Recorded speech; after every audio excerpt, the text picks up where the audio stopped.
चलिए, तो अब आपको याद रखना है ना कि प्लास्टर ऑफ पेरिस का निर्माण और उसके उपयोग को लिखें। तो प्लास्टर ऑफ पेरिस का निर्माण क्या होगा कि जिप्सम लवण को 120 डिग्री सेल्सियस ताप पर गर्म करने पर प्लास्टर ऑफ पेरिस का निर्माण होगा।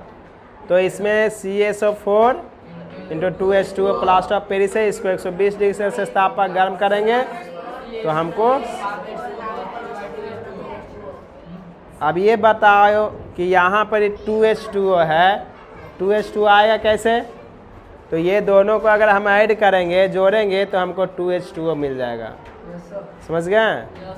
हाँ, तो अब इसमें आपको यूज करना है कि इसका उपयोग क्या है। तो उपयोग में लिखिए इसका उपयोग में पहला उपयोग लिखिए,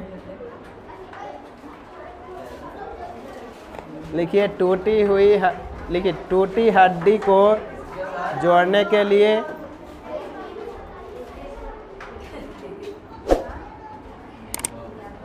टूटी हड्डी को जोड़ने में, टूटी हड्डी को क्या होगा जोड़ने में किसका यूज करेंगे? प्लास्टर ऑफ पेरिस का यूज करेंगे। समझ गए? फिर दूसरा लिखिए, बर्तन बनाने में मूर्ति बनाने में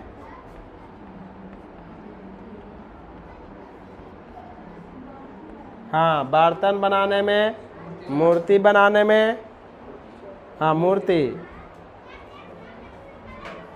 एक चौथा लिखिए, छत, दीवार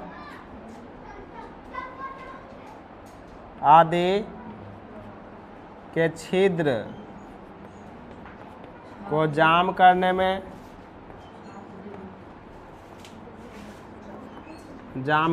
तो ये आपका पॉइंट्स इसका यूज़ है। प्लास्टर ऑफ पेरिस का यूज़ होगा कहाँ? टूटी हड्डी को जोड़ने में। तो कहाँ में? शल्य चिकित्सक में, यानी सरकारी अस्पताल या कोई भी हॉस्पिटल हो उसमें, बर्तन बनाने में, मूर्ति बनाने में, छत के दीवार या किसी भी चीज़ का छिद्र हो उसको जोड़ने में, है ना, या जाम करने में। समझ गए? किन्हीं को दिक्कत नहीं? तो कभी कभी ये दिमाग में रखा जाता है कि टूटी हड्डी को जोड़ने में, यानी कहने का मतलब ये नहीं कि बाहर के हड्डियां है उसको तोड़ के जोड़ देंगे, नहीं। तो कहाँ जोड़िएगा? शरीर के अंदर। अरे जोड़ेंगे तो हॉस्पिटल में ना जोड़ेंगे कि कोई बाहर में टूटल हड्डी रखल उसको जोड़ देंगे। तो आप लोग बुरबा के बन जाइएगा। इस हड्डी को सर बोले थे कि प्लास्टर ऑफ पेरिस में जोड़ना है, तो आप लोग बाहर ही वाला हड्डिया के जोड़ रहे हैं। तो जोड़ेंगे तो हॉस्पिटल में ले जाके ना जोड़ेंगे, वहाँ प्लास्टर ऑफ पेरिस उपस्थित रहेगा, उसको में ले जाके गर्म करेंगे, उसके बाद चिपकाएंगे इसमें हाथ में, तो उसको फिर जोड़ेगा। समझ गए? किन्हीं को दिक्कत? याद रहेगा ना? हाँ, इसे याद रखिएगा। चलिए आगे लिखिए।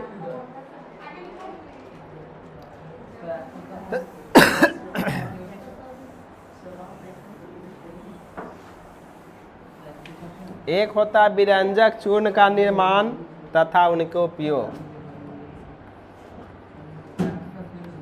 विरंजक चूर्ण का निर्माण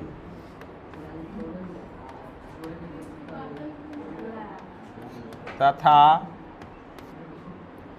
उनके उपयोग।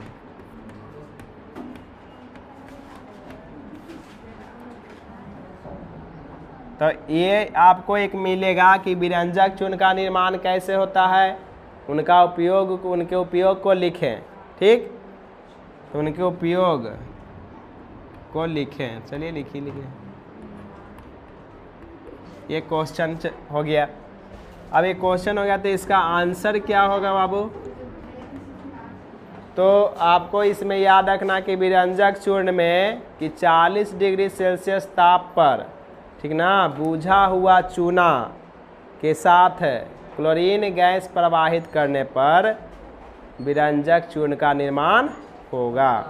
यानी कि उसमें 120 डिग्री सेल्सियस पर गर्म करते थे तो प्लास्टर ऑफ पेरिस को, तब हमको सॉरी जिप्सम लवण को, तब प्लास्टर ऑफ पेरिस नहीं हमको बनता था।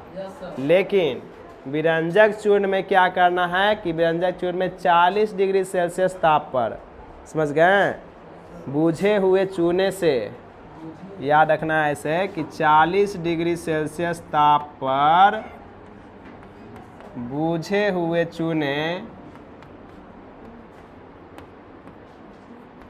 से क्लोरीन गैस प्रवाहित करने पर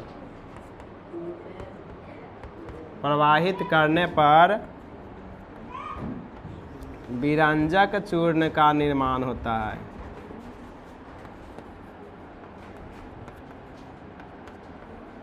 विरंजक चूर्ण का निर्माण होता है। तो आपसे अगर पूछा जाए कि विरंजक चूर्ण का निर्माण कैसे होगा, तो 40 डिग्री सेल्सियस ताप पर बूझे हुए चूने से क्लोरीन गैस प्रवाहित करने पर विरंजक चूर्ण का निर्माण होता है। समझ गए? तो आपको याद रखना है कि बूझा हुआ चूना का सूत्र याद रखना है। तो इसमें जैसे CaOH का होल 2 हो गया, ये बूझा हुआ चूना हो गया, इसमें हम क्लोरीन गैस प्रवाहित किए Cl2, और इसके साथ कितना डिग्री सेल्सियस पर गर्म करेंगे, 40 डिग्री सेल्सियस पर। समझ गए? तो हमको क्या प्राप्त होगा, हमको विरंजक चूर्ण प्राप्त होगा। तब यहाँ से CaOCl2 और प्लस में एक जल हमें मिल जाएगा H2O। समझ गए? ये हो गया आपका विरंजक चूर्ण का निर्माण। अब इसका उपयोग याद रखना कि इसका उपयोग कहाँ होता है ना। तो पहला उपयोग याद रखना कि जो हम लोग कीटनाशक देखते हैं ना, नली नाला ये सब में होता है ना, तो हम लोग विरंजक चूर्ण छीट देते हैं ना जी। कहूँ भी देखे वो शहर में तो सब चूना छीट देता है ताकि वो स्मेल ना दे, है ना। तो उसमें कीटनाशक रहे वो मर जाए। तो कीटनाशक को मारने में पहला पॉइंट क्या हो गया, कीटनाशक को मारने में। समझ गए? पहला हो गया कीटनाशक को मारने में। एक क्या होता है कि कपड़ा या कागज को विरंजित करने में, है ना। एक क्या होता है, कपड़ा या कागज को विरंजित करने में, विरंजित करने में, विरंजित माने धोने में, है ना। एक होता तीसरा प्रयोगशाला। देखें प्रयोगशाला, प्रयोगशाला में क्लोरीन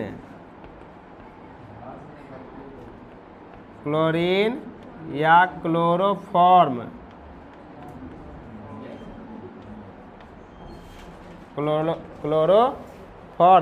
आदि के निर्माण में, क्लोरोफॉर्म आदि के निर्माण में। ये आपका हो गया विरंजक चूर्ण का। समझ गए? विरंजक चूर्ण का निर्माण कैसे होता है, इसका उपयोग क्या है। ठीक, चलिए लिखिए।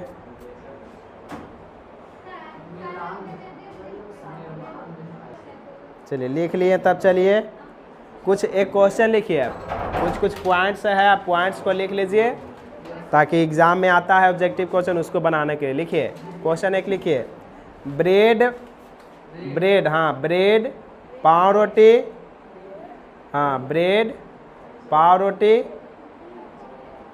और ब्रेड खाते हो ना जी, पाव रोटी खाते हो ना, हाँ कचौरी, हाँ ब्रेड पाव रोटी कचौरी आदि, हाँ आदि बनाने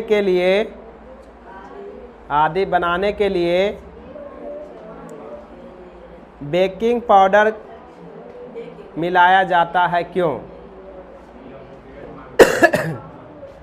बेकिंग पाउडर मिलाया जाता है क्यों। तो आप लोग घर में जब बनाते हैं ये सब, है ना जी, ब्रेड जहाँ बन रहा, पाव रोटी बन रहा, कचौरी बन रहा आदि ये सब बन रहा, तो वहाँ पर ही बेकिंग पाउडर मिलाया जाता है। ये क्वेश्चन हो गया कि बेकिंग पाउडर मिलाया जाता है क्यों। ये आपका एक क्वेश्चन हुआ, इसका आंसर लिखिए। आंसर लिखिए। Baking powder, baking powder, baking soda, baking powder, comma दे के लिखिए बेकिंग सोडा, लिख लिए, तथा पोटेशियम टार्ट्रेट, तथा पोटेशियम टार्ट्रेट, पोटेशियम टार्ट्रेट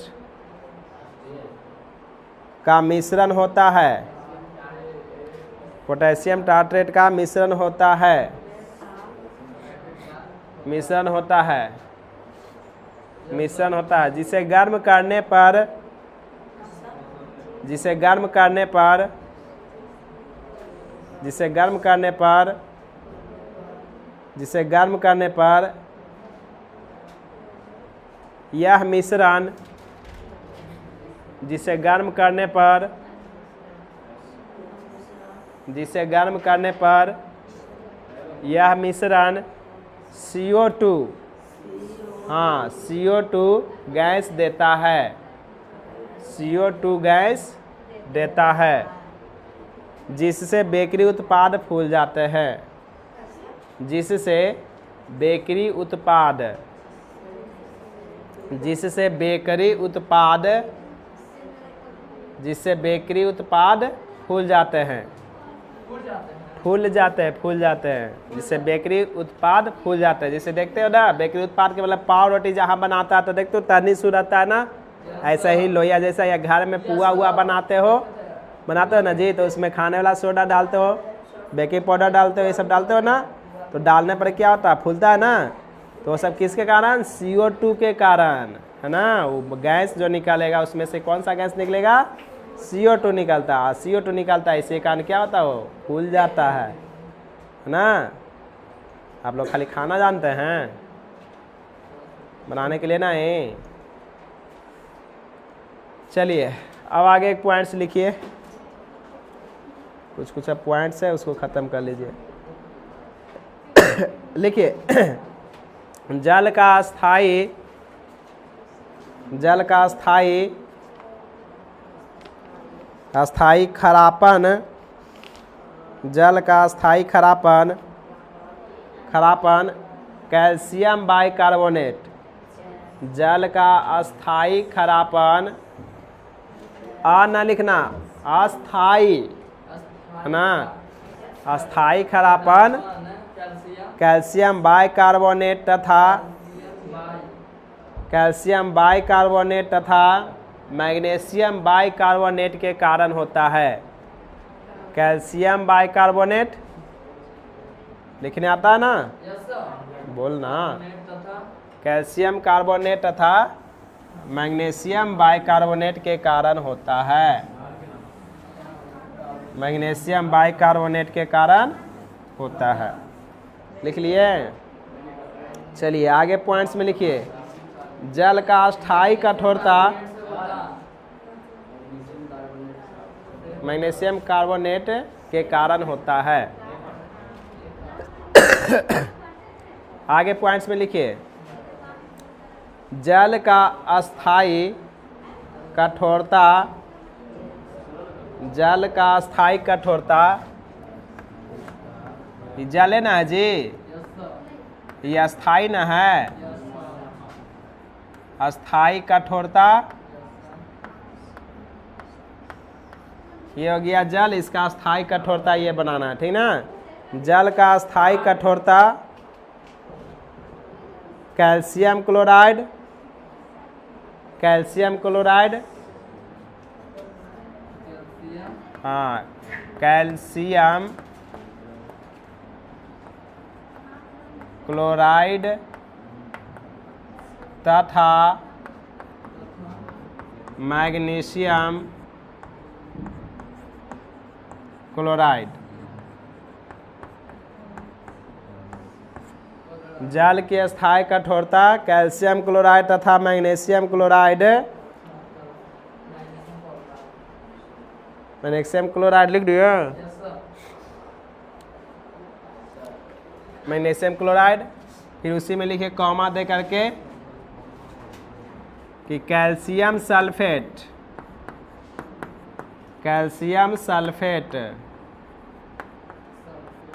तथा मैग्नीशियम सल्फेट,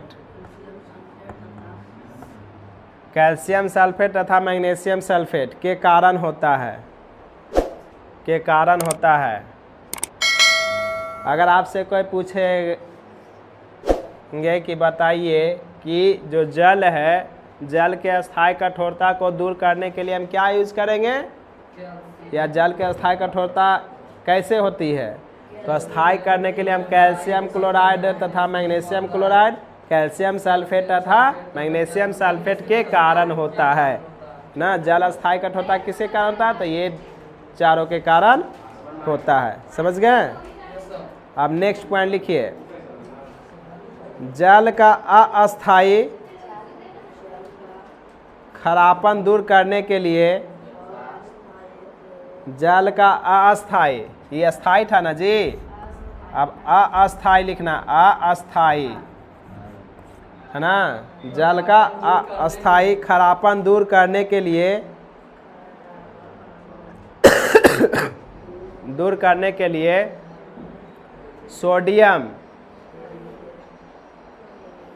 सोडियम कार्बोनेट का प्रयोग किया जाता है, सोडियम कार्बोनेट का प्रयोग किया जाता है, सोडियम कार्बोनेट, हाँ सोडियम कार्बोनेट का प्रयोग किया जाता है। नेक्स्ट पॉइंट लिखिए, बैटरी देखे ना बुआ, हाँ बैटरी में सल्फ्यूरिक एसिड, सल्फ्यूरिक आम्ल यानी कि HCl है ना। सल्फ्यूरिक एसिड यानी H2SO4, हाइड्रोक्लोरिक एसिड हो गया ही H2SO4, सल्फ्यूरिक एसिड यानी सल्फ्यूरिक अम्ल। तो बैटरी में सल्फ्यूरिक अम्ल का प्रयोग करते हैं, जो हम लोग बैटरी में जो डालते हैं ना एसिड चार्ज करने के लिए, तो हमको यही एसिड का यूज करते हैं, सल्फ्यूरिक अम्ल का। समझ गए। जितना भी हवाई चल रहा है तो उसमें कौन सा एसिड डालता है, हाँ उसमें बैटरी लगा रहता है ना हवा में, हाँ तो उसमें सबसे ज़्यादा भी यूज़ करता है, रोज़ बेचारा चलाता है, 1 हफ्ता के अंतर्गत उसको में सल्फ्यूरिक एसिड डालता है। समझ गए। चलिए आगे पॉइंट्स में लिखिए, हाइड्रोक्लोरिक अम्ल को नमक अम्ल कहते हैं। हाँ हाइड्रोक्लोरिक अम्ल HCl, हाइड्रोक्लोरिक अम्ल को नमक अम्ल कहते हैं, नमक अम्ल कहते हैं। हाइड्रोक्लोरिक अम्ल को नमक अम्ल कहते हैं। एक होता है नाइट्रिक अम्ल HNO3, ठीक ना, इसको सोरे का अम्ल कहते हैं, सोरे का अम्ल कहते हैं। ये लिख लिया ना, हाइड्रोक्लोरिक अम्ल को नमक का अम्ल कहते हैं और नाइट्रिक अम्ल को सोरे का अम्ल कहते हैं। समझ गए। लिखें। आगे लिखिए, सल्फ्यूरिक अम्ल को गंधक का अम्ल कहते हैं। सल्फ्यूरिक अम्ल को, जिसे H2SO4 है, गंधक का अम्ल कहते हैं, गंधक का अम्ल कहते हैं, गंध का अम्ल कहते हैं। सल्फ्यूरिक अम्ल को गंध का अम्ल कहते हैं, गंध का अम्ल कहते हैं। एक क्वेश्चन आता है एग्जाम में, कार्बोनिक अम्ल का सूत्र बताएं, ठीक ना, कार्बोनिक अम्ल बउआ, हाँ कार्बोनिक अम्ल, ये आपको कंपटीशन में भी पूछा था ग्रुप डी में, कार्बोनिक अम्ल, हाँ कार्बोनिक अम्ल का सूत्र होता है, बताओ कोई याद है कार्बोनिक अम्ल का सूत्र? H2CO3। हाँ, कार्बोनिक अम्ल का सूत्र होता है H2CO3। लिख लिए? कार्बोनिक अम्ल का सूत्र होता है H2CO3। ये सब कंपटीशन में भी क्वेश्चन आते हैं, समझ गए? बस 2 पॉइंट से और लिखना है इसमें। लिखिए, सोडियम बाइकार्बोनेट तथा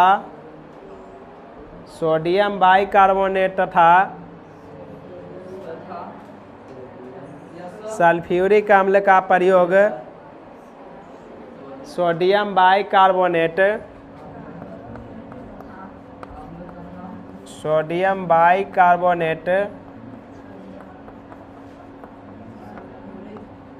तथा सल्फ्यूरिक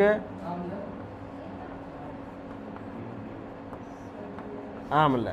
लिखें, सोडियम बाइकार्बोनेट तथा सल्फ्यूरिक अम्ल का प्रयोग अग्निशमन, हाँ, अग्निशमन यंत्रों में किया जाता है।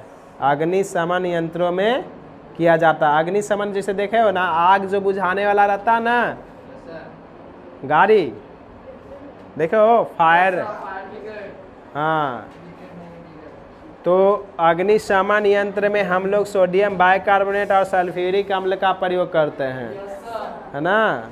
ये अग्निशमन यंत्रों में प्रयोग किया जाता है। आगे लिखिए पॉइंट्स में, इनो लवण, इनो, हाँ, पीते हैं ना इनो जी, हाँ, इनो लवण साइट्रिक अम्ल तथा सोडियम बाइकार्बोनेट का मिश्रण है। इनो लवण साइट्रिक अम्ल तथा सोडियम कार्बोनेट का मिश्रण होता है। सोडियम कार्बोनेट का मिश्रण होता है, सॉरी, सोडियम बाइकार्बोनेट लिख देना उसमें, हाँ, सोडियम बाइकार्बोनेट, वाई लगा देना बीच में, प्रयोग होता है, सॉरी, मिश्रण होता है। हाँ, इनो लवण साइट्रिक अम्ल तथा सोडियम बाइकार्बोनेट का मिश्रण होता है। लिख लिए? एक और लिखिए, CO2 का जलीय घोल अम्लीय होता है। CO2 का जलीय घोल अम्लीय होता है। CO2 देखे ना, कार्बन डाइऑक्साइड का जलीय घोल कैसा होगा? अम्लीय होता है। तो ये आपके कुछ अम्ल, क्षार और लवण से रिलेटेड कुछ क्वेश्चन थे आपको इसमें, समझ गए? अब आपको इसमें आपको बनाना है। अब इसमें क्या क्या क्वेश्चन है, आप लोग इन्हें पढ़ करके आप लोग आइएगा, ऑब्जेक्टिव क्वेश्चन, ठीक ना। नेक्स्ट डे आप लोग से ये पूछा जाएगा, ठीक। आपको अम्ल, क्षार, लवण खत्म हो गया। नेक्स्ट जो आपका पढ़ना है वो बहुत इम्पॉर्टेंट चीज़ है, वो लेसन नंबर आपका नेक्स्ट जो रहेगा, आपका नेक्स्ट टॉपिक कार्बन रहेगा, कार्बन चैप्टर रहेगा और लेसन नंबर 4 है वो। इससे रिलेटेड बहुत यूजेसफुल ये चैप्टर है, जो कि एग्ज़ाम में बहुत अच्छे तरह से इससे क्वेश्चन पूछता है, समझ गए? तो ठीक है, आज के लिए इतना ही। अगले क्लास में हम लोग फिर मिलेंगे।